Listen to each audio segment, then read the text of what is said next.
Hello guys, আসসালামু আলাইকুম। কি অবস্থা, সবাই কেমন আছেন? তো আপনাদের সামনে নতুন একটা ভিডিও নিয়ে আসলাম। ভিডিওটা হলো গিয়া আমাদের গ্রামের বাড়িতে,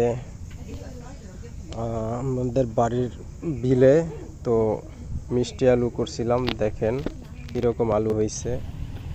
এই যে আলু উঠাইতেছি, খেতে অনেক আলু হয়েছে, মোটামুটি ভালোই আলু হয়েছে। না হওয়ার কথা, অনেক লতাগুলা লাগাইছিলাম অনেক চিকন, তো সবাই বলছে আলু হবে না। তো এখন মাশাআল্লাহ মোটামুটি ভালোই আলু হয়েছে। দেখেন, থাকি ঢাকা কিন্তু গ্রামও কিছু একটা করার চেষ্টা করি আইসা। দেখতে থাকুন, আলু মোটামুটি ভালোই হয়েছে। এই যে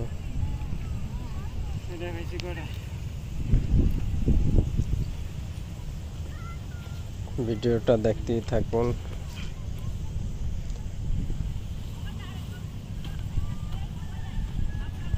আমাদেরই নিজেদের বিলের পাশে এই যে সামনেই নদী, ওই যে নদীটা দেখেন, এগুলা সবই আমাদের জমি আছে। এখন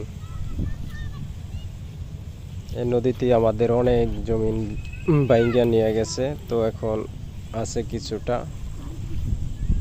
এই আর কি।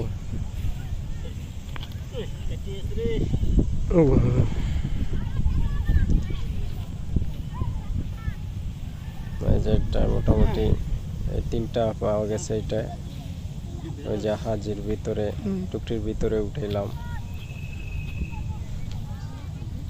আরো আছে, উঠাইবো আরো। তো কিছুটা উঠাইলাম, তাতে মোটামুটি ভালোই। আরো পরে উঠানো হইতো, নদীর পানি আইসা পড়ছে, পানি পাইলে আবার আলু নষ্ট হয়ে যায়, তারপরে ইন্দুরে ধরে, এই জন্য তাড়াতাড়ি উঠানো হয়েছে। আরো কিছুদিন রাখলে আরো মোটামুটি ভালোই পাওয়া যাইত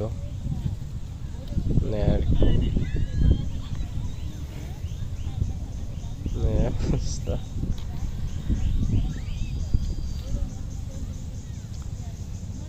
শহরে থাকি তো মাঝে মাঝে আসি, কাজ কাম কম থাকলে বাড়িতে আসি, বসে থাকবো তো কিছু একটা করার চেষ্টা করি আর কি।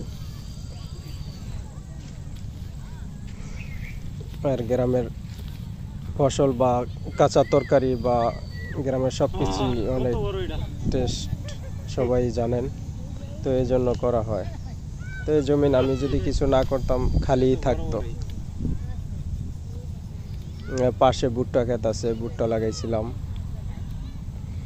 ভুট্টা মাশাআল্লাহ মোটামুটি ভালোই হয়েছে। তো জমি আছে, করলে হয়।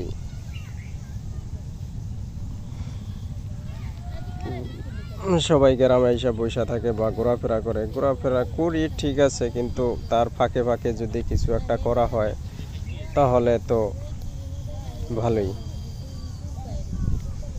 ঘুরলে তো সারাদিনই ঘোরা যায়, ঘোরার ফাঁকে ফাঁকে কিছু একটা করলাম, সব সময় কিছু না কিছু একটা করা হয়।